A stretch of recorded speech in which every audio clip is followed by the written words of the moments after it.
নমস্কার, রান্নাঘরে মহারানীতে তোমাদের সবাইকে স্বাগত। আজকে তোমাদেরকে দেখাবো আমলকির টক ঝাল মিষ্টি আচার। এটা কিন্তু আচার করেছি।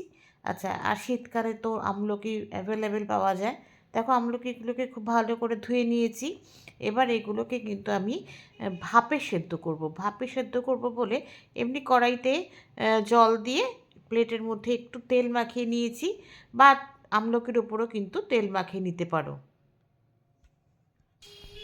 ভাপে বসাবো, তার জন্য কিন্তু আমি এখানে কড়াইতে একটু গরম জল করে বসিয়ে দিয়েছি, তারপরে স্ট্যান্ড দিয়েছি, দিয়ে ওপর থেকে প্লেটটা দিয়ে দিয়েছি। দিয়ে এবার এটাকে কিন্তু প্রায় 15 থেকে 20 মিনিটের জন্য এটাকে কিন্তু আমি একদম ঢাকা দিয়ে ভাপে বসিয়ে দিয়েছি। চলো, এবার দেখো আমলকিগুলো কিন্তু আমার সেদ্ধ হয়ে গেছে, দেখছো পুরো কিন্তু কালারটাই চেঞ্জ হয়ে গেছে আমলকি ভাপে সেদ্ধ করার পরে। এবার এগুলোকে কিন্তু ছোট ছোট পিস করে কেটে নেবো। একটু চাপ দিলেও কেটে যাবে, যেহেতু সেদ্ধ হয়ে গেছে, ফেটে গেছে। এবার এগুলোকে বিচিটাকে ছাড়িয়ে, মানে আমলকির ভেতরে যে বীজটা আছে সেটাকে ছাড়িয়ে এবার দেখো ছোটো ছোটো করে আমি এখানে ছোটো আমলকির পিস করে নেব, যাতে আমলকির মধ্যে মশলাটা ভালো করে ঢুকে যায়। যেহেতু এখানে মশলা দিয়ে মিষ্টি আচার করব, সেই জন্য আমলকিগুলোকে ছোটো ছোটো পিস করে কেটে নিচ্ছি। কড়াইতে সাদা তেল দিয়ে দিয়েছি। সাদা তেলের মধ্যে কিন্তু আমি ফোড়ন দেব। ফোড়নের জন্য আমি এখানে দিয়েছি, প্রথমে দেখো মৌরি দিয়ে দিয়েছি। আচারে, মিষ্টি আচারে কিন্তু মৌরির ফ্লেভারটা দারুণ লাগে। দিয়ে দিয়েছি মৌরি, দিচ্ছি মেথি। মেথি কিন্তু হাফ চামচের মতো মেথি দিয়েছি। আর দেবো এখানে একটুখানি কালো জিরে আর জোয়ান দিলাম। মৌরি দিয়েছি, মেথি দিয়েছি, কালো জিরে দিয়েছি আর জোয়ান দিয়েছি। তবে তোমরা কিন্তু মশলার পরিমাণটা তোমাদের আমলকির পরিমাণের মতন, আমলকি যতটা নেবে সেই হিসাবে কিন্তু এখানে এইগুলো ব্যবহার করবে। পরিমাণটা যার জন্য কিন্তু আমি এখানে বললাম না। এই জন্য এখানে দিয়ে দিলাম জোয়ান। চলো, এবার এগুলোকে খুব ভালো করে একটুখানি হালকা করে ভেজে নিই। বেশ সুন্দর একটা গন্ধ এখনই কিন্তু ছাড়তে শুরু করে দিয়েছে। আর তারপর দিয়ে দিচ্ছি কিন্তু হিং। হিঙের গন্ধও কিন্তু দারুণ লাগে।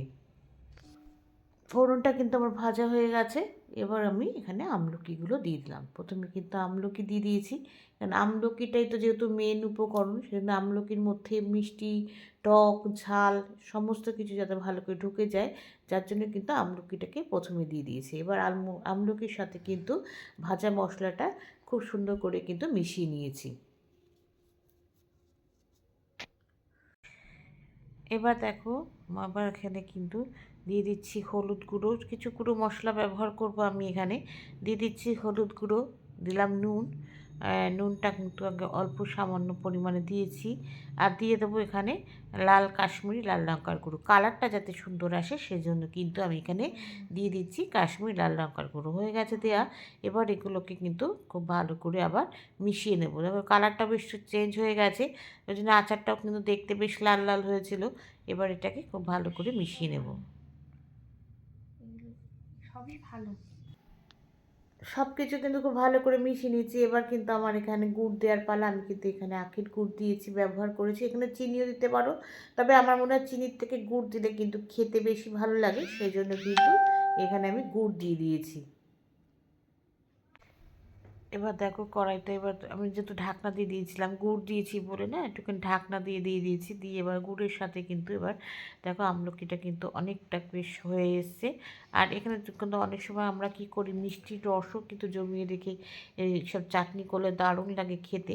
হ্যাঁ, এবার এখানে দিয়ে গুড়টাও কিন্তু আরটু ঘন হবে, এতটা পাতলা রাখবো না, আর একটু ঘন হবে। এবার আমি উপর থেকে একটু বিট নুন ছড়িয়ে দিচ্ছি। এইসব চাটনির সাথে কিন্তু বিট নুনের গন্ধটা দারুণ যায়, সেগুলো কিন্তু আমি উপর থেকে বিট নুন দিচ্ছি। দিয়ে দিচ্ছি কিন্তু এখানে একটু গরম মশলার গুঁড়োটাও আমি ব্যবহার করেছি।